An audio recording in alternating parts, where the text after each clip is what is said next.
Hello everyone, this is doctor same और आज हम पढ़ रहे हैं second number evidence, that is fossil evidence. तो ये हम इस डायग्राम से पढ़ेंगे, तो इसीलिए मैंने इसी को डायरेक्टली ओपन किया हुआ है। अच्छा जी, फॉसिल्स क्या होते हैं? देखो, सपोज करें कि हमारे पास ये डायग्राम को आपने समझना होगा। अच्छा जी, फॉसिल्स क्या होते हैं? देखो, fossils are the dead remains. ये डीड रिमेन्स होते हैं। देखिए, ये मेरे पास एक फॉसिल्स है जो कि हमारे पास तकरीबन 60 मिलियन ईयर्स एगो जो है ये एक फॉसिल हमें मिला है। अब ये जो फॉसिल हमें मिला है ज़मीन से मिला है, इसका जो नक्श था, इसकी जो एनाटमी थी या इसका जो स्ट्रक्चर था, वो हमारे पास जो है रॉक्स में या किसी भी चीज़ में जो है उसका नक्श जो है ऐसी ही हमें मिला था। हमने एक रॉक देखा, रॉक को जब हमने स्टडी किया तो उसमें हमें ऐसी ही कुछ असरात मिले। जब ऐसी ही हमें नक्शा मिला तो उसको हमने क्या कहा कि ये हमारे पास क्या है, ये फॉसिल है, ये एक डीड रिमेन है एक ऑर्गेनिज्म का, जो कि हमारे पास सालों पहले इस दुनिया पे रह चुका था, लेकिन मरने की टाइम ये किसी रॉक में या किसी भी चीज़ में इसका जो नक्शा था वो उतर गया है। अच्छा जी, जब इस नक्शे को स्टडी किया तो हमें क्या मिला कि ये जो था कंप्लीट बहुत ज़्यादा सिमिलैरिटीज़ थी आजकल के हॉर्स के साथ। आजकल का जो हॉर्स है उसके साथ इस फॉसिल का, जो कि 60 मिलियन ईयर्स एगो गुजर चुका है, इन दोनों में बहुत ज़्यादा सिमिलैरिटीज़ थी और कुछ डिफरेंसेस भी थे। तो साइंटिस्ट ने फॉसिल के बिना पर यह कंक्लूड किया कि आजकल हमारे पास जो हॉर्स है इसका जो इंसेस्टर है, आबा व अजदाद है, वो 60 मिलियन ईयर्स एगो हमारे पास दुनिया में रह चुका है और अब वो इस दुनिया से एलिमिनेट हो चुका है। अच्छा जी, लेकिन हमें सिर्फ ये नहीं मिला, हमें कुछ एडवांस भी मिले जो कि इस फॉसिल से उसकी जो एनाटमी थी, उसकी जो फिजियोलॉजी, तो वो क्या थी, वो थोड़ा सा डेवलप था। अच्छा जी, अब ये जो था जब इस फॉसिल को स्टडी किया गया तो ये तकरीबन 25 से लेके 38 मिलियन ईयर्स एगो वाला था। अच्छा जी, इस पे बात ख़त्म नहीं हुई, हमें ज़मीन से कुछ ऐसी भी फॉसिल्स मिले जो हमारे पास 7 से लेके 25 साल तक। तो ये यहाँ पर आप लोग को क्या दिया हुआ है, एज दिया हुआ है। देखो, इस एज में जो है ये इतने साल पहले मुझे मिला है, इसी तरह ये जो है इसी एज में मिला है, और जो फाइनली आप लोग देख रहे हैं कि तकरीबन 60 मिलियन ईयर एगो जो हमें मिला है वो ये है। अब हम हॉर्स की जो वो है वो स्टडी कर रहे हैं, फॉसिल्स। तो हॉर्स का जो सबसे पहले आप लोग कह सकते हैं कि हॉर्स का जो इंसेस्टर है तो वो कौन है, वो है ईओहाइपस या फिर ओहाइपस। ये जो है आप लोग के पास, तो वो मिला है हमें 60 मिलियन ईयर्स एगो।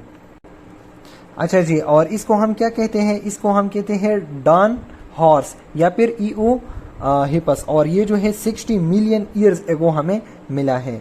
इसकी जो फॉसिल है इतनी पुरानी है। अच्छा जी, अब ये जो ईओहाइपस है तो अब इसकी हम ट्री ड्रा करते हैं कि इससे हमारे पास मॉडर्न डे हार्स का क्या नाम है, इक्वस। ये आप लोग को क्यों मान सकते हैं कि मॉडर्न डे हार्स जो है वो क्या है, इक्वस है, और जो 60 मिलियन ईयर्स एगो था वो है ईओहाइपस। तो ये दोनों बहुत इंपॉर्टेंट है, ये आपने याद रखें। अब ये जो है इससे हमारे पास डिराइव हुआ मीजोहाइपस। इससे कौन डिराइव हुआ, इसका जो बच्चा था वो मीजोहाइपस था। अब मीजोहाइपस जो है, देखो ये इवोल्यूशनरी ट्री है, ये क्या है, ये एक ट्री शेप आप लोग को नजर आ रहा है ना। अब इस ट्री में जो है एक ये भी पैदा हो गया, ये भी आया है हमारे पास। फिर इस तरह अगर आप लोग देखेंगे तो इससे जो है इस इवोल्यूशनरी ट्री में कुछ ये भी पैदा हुए हैं, ये भी पैदा हुए, लेकिन ये सब जो है ये एक्सटेंट हो चुके हैं, ये खत्म हो चुके हैं। इस इवोल्यूशनरी ट्री में जितनी भी ब्रांचेस वाले हॉर्सेस हमें मिल रहे हैं ये सब खत्म हो चुके हैं। लेकिन जो मॉडर्न डे की तरफ लीड कर रहा है, जिस तरह मीजोहाइपस, पेराहाइपस, फिर ये मेरीहाइपस, तो इसी तरह ये जो इवोल्यूशनरी ट्री है, ये देखो पाइलोहाइपस, इसी तरह अप टू द इक्वस। तो ये हमारे पास ये क्या है, ये इसका इंसेस्टर लिंकेज है जो हमारे पास आज भी मौजूद है। तो ये ट्री में सिर्फ और सिर्फ यही वाले जो हैं ये क्या कर चुके हैं, ये हमारे पास इस इवोल्यूशनरी ट्री में ट्रेवल कर चुके हैं। जो बाकी जो ब्रांचेस वाले हैं ये क्या है, ये एक्सटेंड हो चुके हैं। ये कुछ टाइम बाद इस पर जो है किसी कैटास्ट्रॉफ की वजह से, फूड की वजह से, ये बाकी सब जो है वो एक्सटेंट स्पीशीज है वो खत्म हो चुके हैं। अच्छा जी, जब ये ईओ हाइपस जो स्टडी किया गया तो इसकी डिटेल हमें यहाँ पर लिखी है। क्या डिटेल लिखी है कि ये जो स्मॉल इंसेस्टर था, ये इसकी बात कर रहे हैं। ये क्या था, ये स्मॉल इन साइज है। जो आजकल जो हॉर्स हमें मिल रहा है इक्वस, तो ये क्या है, ये ज़रा डेवलप है और बड़ा सा है साइज में।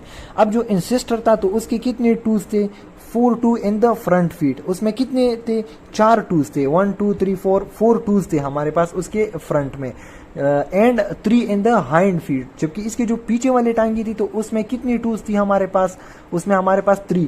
तो अब जो मॉडर्न डे वाला है तो उसमें क्या हो गया है, reduction in the number of twos.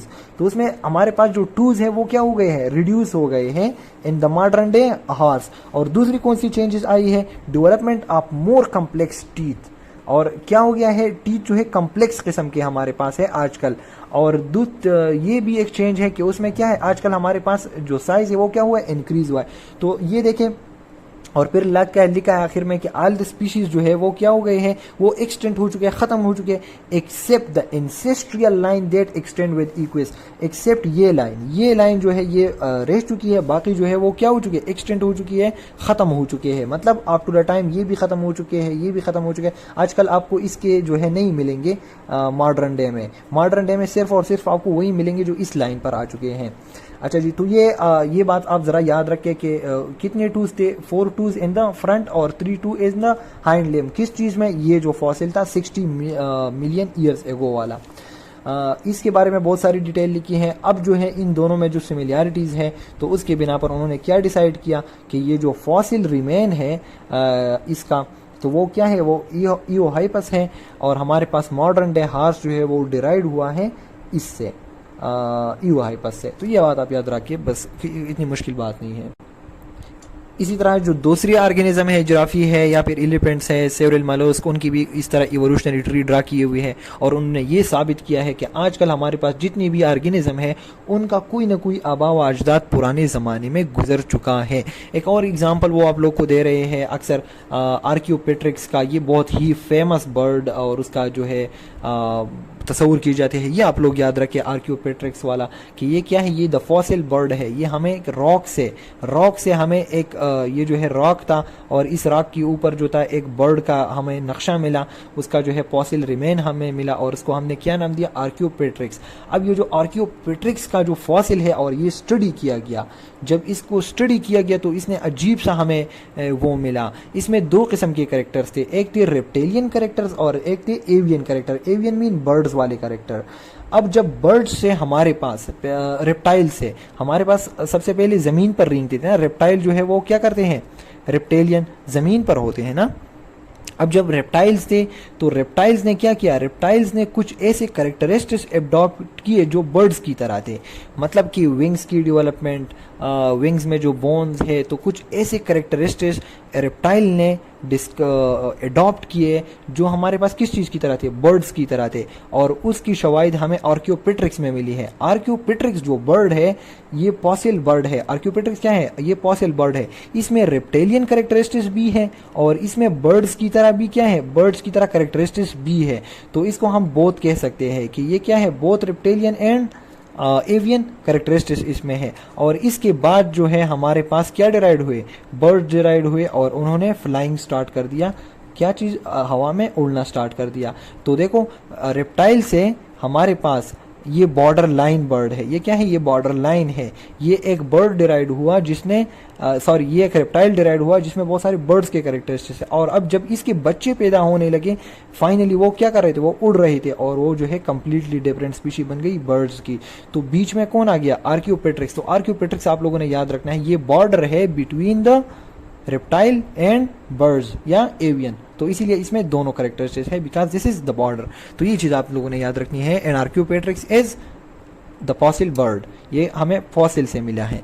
So this is all about the fossil evidence कि एक जो है एक ऑर्गेनिज्म से दूसरा डिराइड होता है।